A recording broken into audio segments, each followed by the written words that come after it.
আসসালামু আলাইকুম। আবারও তোমাদের সাথে দেখা হলো নতুন একটি ক্লাসে। তো মাঝে অনেক দিন একটা বিরতি গিয়েছিল, তো বিরতির পর আমরা আবার ব্যাক করলাম।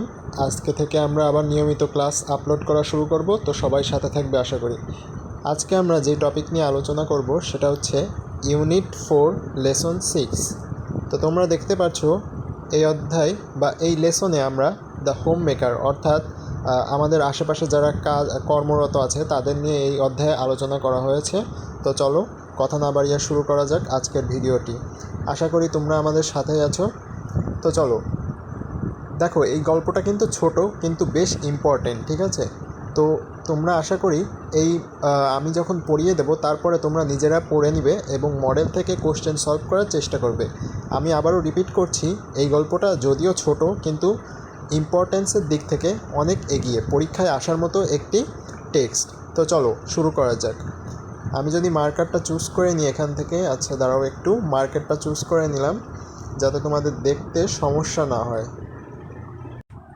আচ্ছা, আশা করি সবাই রেডি আছো। এখান থেকে আমি নীল মার্কারটা চুজ করে নিলাম। না, এটা তো হাইলাইটার। আচ্ছা, মার্কারটা কই? হ্যাঁ, এই তো পেয়েছি নীল মার্কারটা। তো চলো, Mr Mrs Nazma and Mrs Joynul Ali live in a small village with their daughters. অর্থাৎ মিসেস নাজমা এবং Mr Joynul Ali lives in a small village, তারা একটা ছোট্ট গ্রামে বাস করতো। উইথ দেয়ার ডটার্স, তাদের কন্যাদের সাথে, ঠিক আছে? ডটার্স অর্থাৎ কন্যা। Mitu aged 7 and Nitu aged 5, অর্থাৎ মিতুর বয়স 5 এবং নিতুর বয়স 7, ঠিক আছে? Joynul is a carpenter, Joynul কি? একজন কাঠমিস্ত্রি। জয়নুল একজন কাঠমিস্ত্রি। আচ্ছা, তারপরে কি আছে? He is hired by the villagers to make chairs. আচ্ছা, এখানে একটু হাইলাইট করে দিই, 1 মিনিট দাঁড়াও। আচ্ছা, এখান থেকে আমি, হ্যাঁ ঠিক আছে, he is hired by the কি ভিলেজার্স, অর্থাৎ সে হচ্ছে গিয়ে গ্রামের যে সমস্ত লোক ছিল তাদের দ্বারা কি হতো, তাদের দ্বারা হায়ার্ড হতো বা তাদের দ্বারা আনা হতো। মানে একজন কাঠমিস্ত্রি, বুঝতেই পারছো তার তো দরকার আছে। And to make chairs, chairs অর্থাৎ টেবিল বানাতে, টেবিল। তারপর কি পীড়া, পীড়া তো তোমরা জানোই পীড়া কি ধরনের। অ্যান্ড আদার ফার্নিচার, এবং অন্যান্য আসবাবপত্র। তারপরে কি আছে? He also asked to do a small repair work. তাকে আরও ডাকা হতো ছোট ছোট কাজের জন্য, ঠিক আছে? ছোট ছোট মেরামতের, রিপেয়ার মানে কি মেরামতের কাজের জন্য। But Joynul does not find work every day. কিন্তু জয়নুল কি প্রতিদিন কাজ পেত না, ঠিক আছে? তাহলে জয়নুল কিন্তু প্রতিদিন কাজ পেত না। তারপর কি আছে? He lives from hand to mouth. He lives from hand to mouth, অর্থাৎ সে দিন আনে দিন খায়। Hand to mouth very important একটা ফ্রেজ, আমি বারবার দাগ দিয়ে দিচ্ছি এজন্য। হ্যান্ড টু মাউথ অর্থ দিন আনে দিন খায় মানুষ, ঠিক আছে? আচ্ছা, তারপর আমরা পরবর্তীতে প্যারাতে চলে যাই। পরবর্তী প্যারাতে গেলে দেখতে পারবো এখানে কি বলা হয়েছে। Nazmul does all the work at home from nothing from morning to night.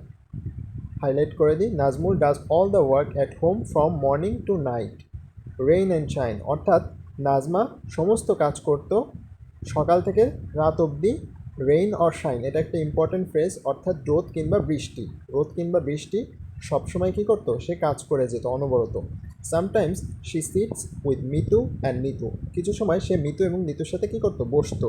And teaches them Bangla and English alphabet. Bangla and English alphabet, অর্থাৎ বাংলা এবং ইংরেজি অ্যালফাবেটস অর্থ কি, বর্ণমালা। অ্যান্ড সাম নাম্বারস, এবং সংখ্যা। They do not go to school, তারা স্কুলে যেত না। Nazma could study only up to class 5, Nazma class 5 পর্যন্তই পড়তে পেরেছিল। জয়নুল ইজ ইলিটারেট, কি জয়নুল হচ্ছে অশিক্ষিত, অর্থাৎ তাদের যে বাবা মা, একজন একজন ছিল হচ্ছে নাজমা এবং আরেকজন কি জয়নুল।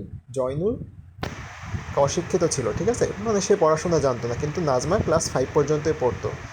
আচ্ছা, তো আজকের টেক্সটটা এই পর্যন্তই। এখন আমি কিছু ইম্পর্টেন্ট ওয়ার্ড তোমাদের দাগিয়ে দেবো। এই ইম্পর্টেন্ট ওয়ার্ডগুলো আশা করি তোমরা তোমাদের নোট খাতায় তুলে নেবে, এবং আমি দেখতে চাই যে পরবর্তী ক্লাসে তোমরা এই ওয়ার্ডগুলো দিয়ে এক একটা সেন্টেন্স মেক করেছো কিনা, ঠিক আছে? Sentence making is very important for writing those answer. তোমরা দেখবে যে টেক্সটে অনেক জায়গায় প্রশ্ন আসে, তাই না? মডেলে আমাদের কি আসে? প্রশ্ন আসে। আচ্ছা, আমি এখানে যদি কিছু ইম্পর্ট্যান্ট ওয়ার্ড দাগিয়ে দিই, সেগুলো হচ্ছে তার মধ্যে একটা কি, তার মধ্যে একটা কার্পেন্টার, ঠিক আছে? কার্পেন্টার, কার্পেন্টার অর্থ কি? কাঠমিস্ত্রি। কার্পেন্টার অর্থ কাঠমিস্ত্রি। এই ওয়ার্ডটা দিয়ে তোমরা একটা নতুন সেন্টেন্স তৈরি করবে। তারপর যদি আসি ফার্নিচার, ফার্নিচার অর্থাৎ কি? ফার্নিচার অর্থাৎ আসবাবপত্র, ঠিক আছে? এখানে মূলত কাঠের তৈরি আসবাবপত্রকে বোঝানো হয়েছে। তো তাহলে ফার্নিচার দিয়েও একটা ওয়ার্ড তৈরি করবা। তারপর একটা important phrase, hand to mouth. Hand to mouth অর্থ কি? আমি আগেও বলেছি হ্যান্ড টু মাউথ অর্থ দিন আনে দিন খায়, ঠিক আছে? তারপর মর্নিং টু নাইট, এটা তো তোমরা সবাই জানো, রাত থেকে দিন পর্যন্ত, মর্নিং টু নাইট, সকাল থেকে রাত পর্যন্ত। তারপরে rain or shine, rain or shine অর্থাৎ রোদ কিংবা বৃষ্টি, বৃষ্টি বা বৃষ্টি কিংবা রোদ, বৃষ্টি অথবা রোদ সবসময় কাজ করে যাচ্ছে, এটা বোঝাতে। রেইন মানে বৃষ্টি, শাইন মানে এখানে কি? রোদ অর্থ বোঝানো হয়েছে, ঠিক আছে? তারপরে অ্যালফাবেটস মানে তো সবাই জানি, অ্যালফাবেটস মানে কি? বর্ণমালা, তাই না? যেগুলো আমরা ছোটোবেলায় পড়ে এসেছি, ABCD, এগুলো কি? বর্ণমালা। তারপর ইলিটারেট অর্থ কি? অশিক্ষিত, ঠিক আছে? জয়নুল এখানে অশিক্ষিত ছিল, এই জন্য ইলিটারেট দিয়েছে। সে তো পড়াশোনা করতে পারেনি, গরিব মানুষ, কী করে পড়বে, তাই না? এটা তো তার দোষ না।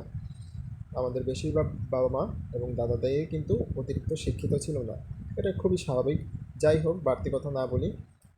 তো আমি যে সমস্ত ওয়ার্ডগুলো দাগিয়ে দিয়েছি, এগুলো তোমরা কি করবে? বাড়ি বসে তোমাদের HW থাকবে হচ্ছে গিয়ে প্রত্যেকটা ওয়ার্ডের মিনিং সহ, প্রত্যেকটা ওয়ার্ড দিয়ে একটা নতুন সেন্টেন্স গঠন করা। এতে করে হবে কি বলো তো, তোমরা যখন পরীক্ষায় প্রশ্ন উত্তর পর্ব আসবে, ওইগুলো তোমরা খুব সুন্দরভাবে অ্যান্সার করতে পারবে, ঠিক আছে? তো আজকের মতো